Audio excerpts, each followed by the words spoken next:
Christina. So, Doug. How are you doing this afternoon, this evening? Very good. Have you had an eventful day? What time is it? 7:54 and it's 38 degrees out. Oh, okay. You're loving it, aren't you? I don't mind it. Yeah. In your humble abode. In my humble abode. Well, you're looking very lovely this evening. So I wanted to ask you your perspective on the little near catastrophe that we had yesterday on the road. Yes. So, Which one? No, I'm just kidding. you want to tell the folks out in YouTube land? You were following behind in Dad's Nissan Rogue. Right. And tell the folks what happened. And I'll try not to interrupt. We'll see if you can handle that, folks. So we were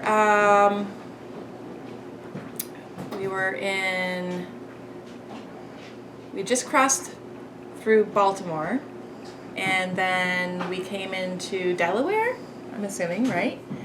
And then we were crossing, I'm trying to figure out exactly where we were. I wish I had We the had just receipt gone for through that big place. tunnel. Well, it was a ways past the tunnel after Baltimore. Yeah. Okay. And we were on 95, headed to 295, I think it was. No, we were on We were on 295. 295 at that We point? had just gotten Okay. onto 295. Okay, so just trying to get you to where we were at. But I think we were just almost ready to head into, Over the Delaware River Bridge. is that what it was? Yeah. Okay. So we were before the bridge, but after the tunnel. And traffic was, I mean, it was busy. I mean, it's not typical because I know traffic is not as heavy as it normally would be because of the whole virus thing, but it was pretty busy. And so I'm following along. And the weather yesterday was not great to travel in either. It was really windy, a lot of rain, a lot of hard rain. So we were going along, and all of a sudden I noticed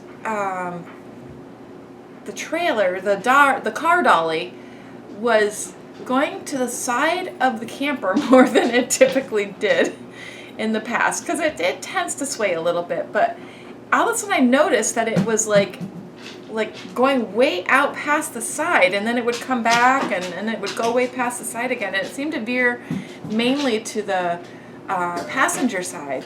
And I called Doug up quickly and I said, you might want to pull over. Something doesn't seem right. And he said, yeah, we heard a sound and we couldn't figure out what it was. And I said, you need to pull over.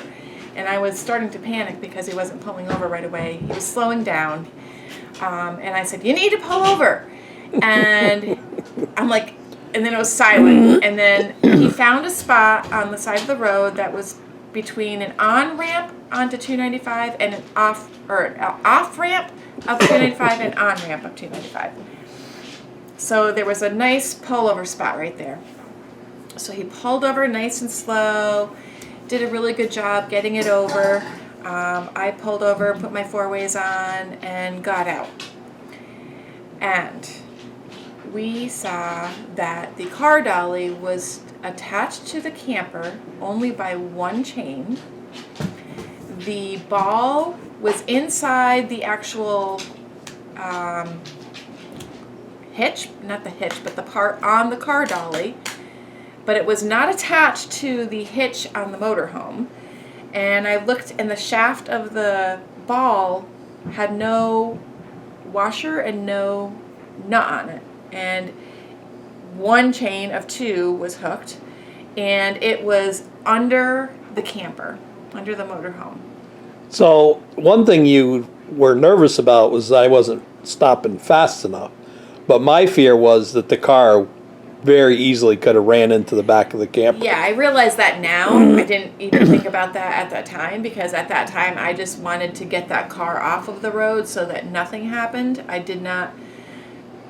just had all these bad visions go through my mind of what could happen. And so in my mind it was like, quick and do it now. And I now know that in your wonderful thought process knew that you couldn't do it quick and now, you needed to do it slow and steady to make sure that it didn't hit the camper. I mean, a lot of things could have happened. So you did it perfectly. So then tell the folks what you did. So There, Wonder Woman. Stop. We looked at the car dolly and we realized that it probably ruined the threads on the shaft of the ball, and we did not have another nut and we did not have another washer. So our first thought was to call the Good Sam's, Good Sam's. roadside assistance. But then Doug said, well, that doesn't make any sense because all we need is really just another ball. Let's look for an auto parts store. So he said, look on your phone, and I put it in Google as far as where the closest auto parts store was. It happened to be 0.2 of a mile. And I looked up the on-ramp, and I could see this sign that looked like an AutoZone auto parts store sign far away. So I said, I think I can see it right there. And we had my father-in-law's car to get in to go and drive to it, but because it was $2.95 and it was an area I wasn't familiar with, I just didn't want to not get back to where he was. I had to get specifically to that on-ramp, and I didn't know what it was. So I said, let me just walk. I'll just walk to AutoZone. So I walked there and picked up In the ball. pouring down rain. Yep. Walked back, and we were able to change over the ball and put the new one on.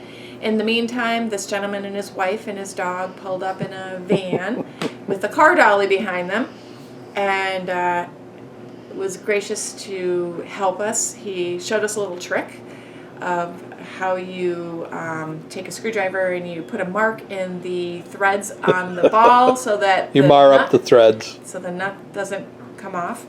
And he helped us with that and helped us getting the actual car dolly back on the ball. And we're done. That's it. We're very thankful, aren't we? Yes, a If lot. it had to happen, it happened in the perfect spot. It could have been a real catastrophe if that car had come off. Yep. And, a lot of really, really bad things could have happened. and we can show the folks now the footage that I shot yesterday out in the pouring down rain. And we thank the Lord. So we just had some excitement here. It could have been a near catastrophe. The ball, the nut came off the ball. So must have been loosening up. We went over some huge bumps on 295. We came off of I-95. And the trailer was held on with one safety chain. And the whole thing was going like this. And Christina called me and was behind us in my dad's car and was able to stop without the camper coming forward and hitting the without the car coming forward and hitting the camper. And now, as you can see, we're between the entrance ramp and 295. And the auto parts store is right over there. But you'd have to go that way, and then it goes that way. So Christina just walked, and it's pouring down rain. So I think you get the picture. So I got her buying a 2-inch ball. I'm going to replace it and tighten the hell out of it. We'll have to be checking it. And thank the Lord we didn't have any problems, but it could have been really bad. That's a good woman right there. Somebody stopped? No. Her on the phone. Oh. We were just saying it could have happened on this bridge. There's only one safety chain that was holding that thing on. The importance of a safety chain. Now I gotta make sure that we check that ball all the time. That's almost the second time that ball. Hey there, people in YouTube land. We hope that you are enjoying our videos, and if you are, please like, share, and most importantly, subscribe. Thank you.